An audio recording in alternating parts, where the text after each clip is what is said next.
दोस्तों, एक का कहर खत्म नहीं हुआ तब तक दूसरा का फिर लहर आ गया। टिकुलिया ए राजा। नहीं भाई साहब, अभी आरा बलिया छपरा बवाल मचा रहे थे, तब तक टिकुलिया ए राजा फिर पोस्टर आ गया।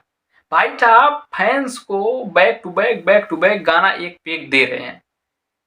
और भाई साहब, अभी तो दोनों गाना चापा धान हो और आरा बलिया छपरा ट्रेंडिंग पे ट्रेंड ही कर रहा है। और उसके बाद फिर एक पोस्टर आ गया। फैंस को कहना ना पड़े कि पवन सिंह का आजकल देखने के नहीं मिल रहे हैं, उससे पहले ये अपना तैयारी बना ले रहे हैं भाई। हेलो जी, हाँ जी जी।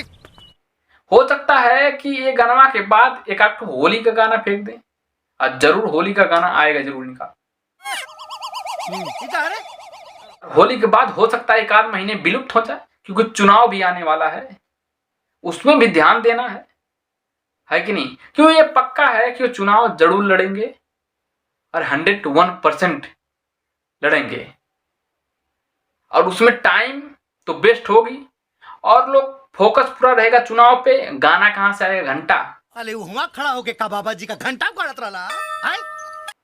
इसीलिए अभी एक पे एक बैक टू बैक गाना दे रहे हैं, क्योंकि फैंस कुछ बोले ना, शांत रहें, एंजॉय करते रहें, और वो भी अपना काम करते रहेंगे, है कि नहीं। अब एक दिए थे ना, चांपा धान हो आरा बलिया छपरा दिए थे, फिर एक ठे प्रस्तुत है आप लोगों के सामने। अरे लूट लिया जा भाई आपने, लूट लिया। हमारी वीडियो देखने के लिए आपको बहुत बहुत थैंक यू। हमारा चैनल पर नए हो सब्सक्राइब मारना, ऐसे ही नए नए लेके वीडियो लेके आते रहेंगे। चलते हैं, बाय बाय।